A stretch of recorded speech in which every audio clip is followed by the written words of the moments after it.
Hello guys, मेरा नाम है भैला और आपका स्वागत है भैला सुपर हीरोज में। तो गाइस, अभी तक हमने 6 बेंटन की एलियन वर्सेस बैटल बनाई थी क्लासिक में और आज हम एक और वीडियो शूट करने वाले हैं। पर दोस्तों, बेंटन क्लासिक के सीजन 3 में हमें 3 भूतिया एलियंस देखने को मिले थे। मम्मी, डॉक्टर विक्टर जो एक फ्रेंचेस्टर मॉन्स्टर जैसा था, और बेन वेयरवुल्फ। और बेन उन्हें स्टैंड करता है और बेन को मिलते हैं 3 नए भूतिया alien, Ben Wolf, Ben Mummy, Ben Victor. पर आज ही आके इन एलियन से नाम ओमनी और सीज में बदल रहे थे। जैसे कि बेन वुल्फ का ब्लिस वुल्फर, बेन ममी का स्नेरो और बेन विक्टर का फ्रेंचेस्टाइन। तो आज की इस वीडियो में हम इन तीनों एलियंस के बीच में वर्सेस बैटल रहे। तो सबसे पहले आता है बेन वुल्फ।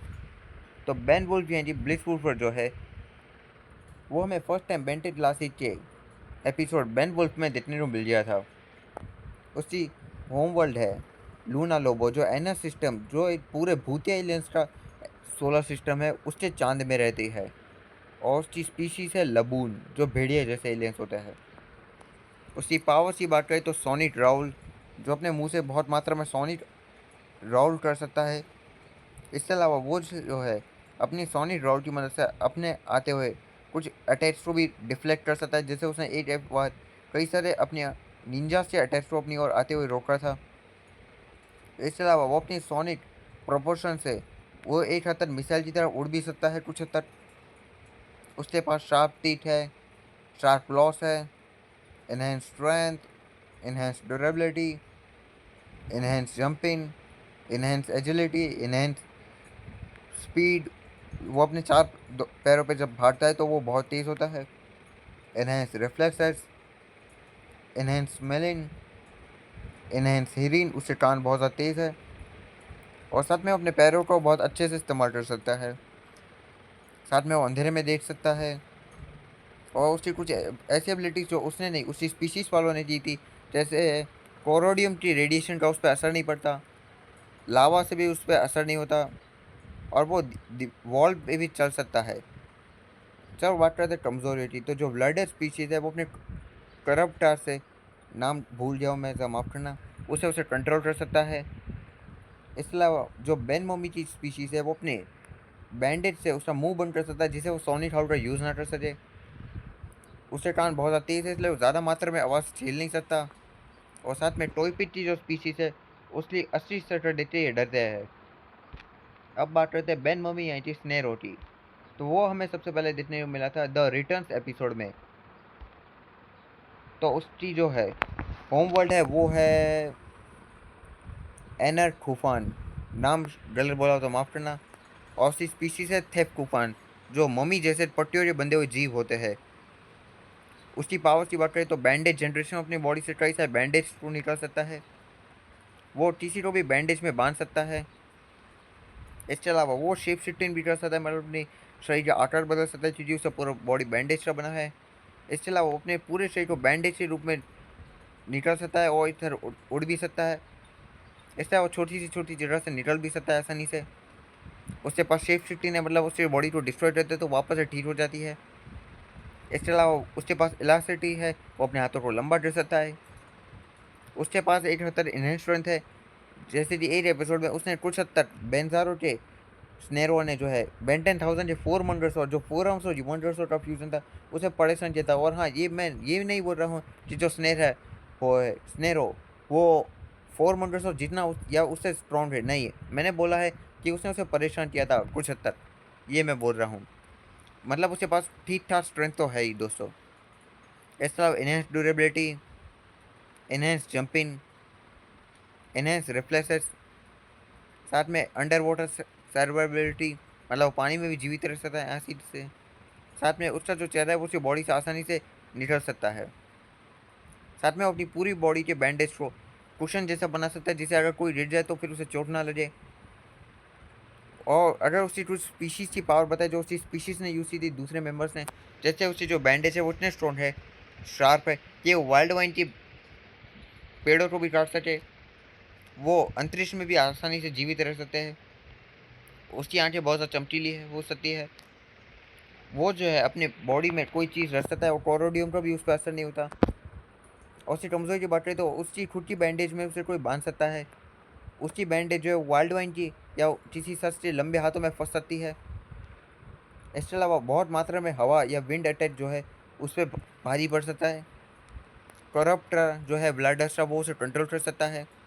और साथ में उसे जो है नाइट्रोजन से जमाया जा सकता है और टॉय पिच की शटर से वो डर सकता है। अब बात करते हैं बेन विटर यानी कि फ्रैंकेस्टाइन की होम वर्ल्ड स्पीशीज और पावर्स की। तो वो हमें सबसे पहले वर्ड देखने को मिलता है द एफर्ट ऑफ डार्कनेस में। नाम गलत बोला हो तो माफ करना, मैं शायद भूल गया हूँ, शायद से कुछ और था, छोड़ो। उसका होम वर्ल्ड है एना ट्रांसलिन, जो एना सिस्टम का ग्रह है। उसकी स्पीशीज है दोस्तों ट्रांसलियन। अब पावर की बात करें तो पावर से बायो इलेक्ट्रिसिटी, वो अपनी बॉडी से एक टाइप की इलेक्ट्रिसिटी निकाल सकता है। साथ में इलेक्ट्रिक वेव्स, वो अपने हाथों में इलेक्ट्रिसिटी बना के जोरदार पंचेस मार सकता है।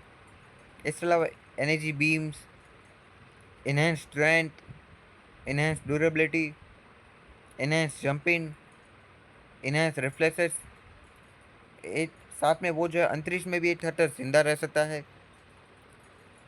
साथ में बहुत सारे हवा के अटैक से भी वो एक तक बच सकता है। इसके अलावा उसके पास इलेक्ट्रो मैग्नेटिज्म है, मतलब अपनी बिजली से कुछ तक जो लोहे की चीज़ है उनसे वो अटैच हो सकता है किसी चुंबक की तरह। इसके अलावा इनहेंस स्पीड, क्योंकि एक बार बैंड 23 का जो लाइटनिंग बोल्ट यानी कि जो फ्रेंचिस्टाइन है वो हिटर बैंड 10 के रेथ की स्पीड को मैच कर रहा था। मतलब जो फ्रेंचिस्टाइन है वो बहुत अच्छा, मतलब कुछ हद तक तेज़ एलियन तो है, मतलब एकदम स्लो तो नहीं है। साथ में अगर हम उसकी कुछ अलग ट्रांसलेंसी पावर की बात करें तो एक तो है कि जो है बहुत मात्रा में हीट जो है उससे ज़्यादा असर नहीं होते उसकी बॉडी पे। साथ में वो बहुत सारी टेक्नोलॉजी को अपने साथ फ्यूज़ कर सकता है, मतलब टेक्नोकाइनेसिस से, मतलब वो मशीनों को कंट्रोल कर सकता है जो डॉक्टर वॉक्टर ने किया था। साथ में टेक्नोलॉजी को मर्ज करना अपने साथ। और चलो अब इसकी कुछ पावर्स की बात करें जो हमें ऑफिशियली बताई गई है। जैसे कि जो ट्रांसलियंस है वो अपने शरीर के कुछ हिस्सों को रीजनरेट या ठीक कर सकता है और कुछ बहुत सी सीरियस इंजरीज को भी वो कुछ हद तक ठीक कर सकते हैं। और हमें इस चीज़ को नॉन कैन पावर बताई गई है कि जो ट्रांसलियंस है वो जो है एक हद तक टेलीपोर्ट भी हो सकते हैं, मतलब वो पोर्टल्स बना सकते हैं। और सच बताओ तो शायद ये पावर सच भी हो, क्योंकि एक बार हमें दिखाई देता है बेंटन लास्ट के एपिसोड में बेन और ग्वेन जो है वो गेम के अंदर चले गए थे। वो भी एक पर्पल रंग की बिजली थी जो बस फ्रेंटिस स्ट्राइक की स्पीशीज थे डॉक्टर विटर कर पाए थे बेंटन लास्ट में। और डॉक्टर विटर ने एक एपिसोड में पोर्टल बनाने भी दिखाया था, तो शायद ये बात सच भी हो। वैसे मैं चाहता हूँ कि भविष्य में बेन इस एबिलिटी का यूज़ करे। चलो छोड़ो। अब कमज़ोर की बात करें तो जो फ्रेंड रिएक्शन है वो अपने बड़े साइज रिटर्न छोटी जगहों में फिट नहीं हो सकता। कोई शख्स उसकी बिजली एब्जॉर्ब कर सकता है। ज़्यादा बिजली उस पर भारी पड़ सकती है, मतलब वो ज़्यादा बिजली को अपनी बॉडी में नहीं रख सकता। इसके अलावा जो घोस्ट स्पीच है वो उसकी बॉडी को कंट्रोल कर सकता है। जो ब्लैडेस है वो भी उसे कंट्रोल कर सकते हैं। साथ में उसे बर्फ़ के अंदर जमाया जा सकता है।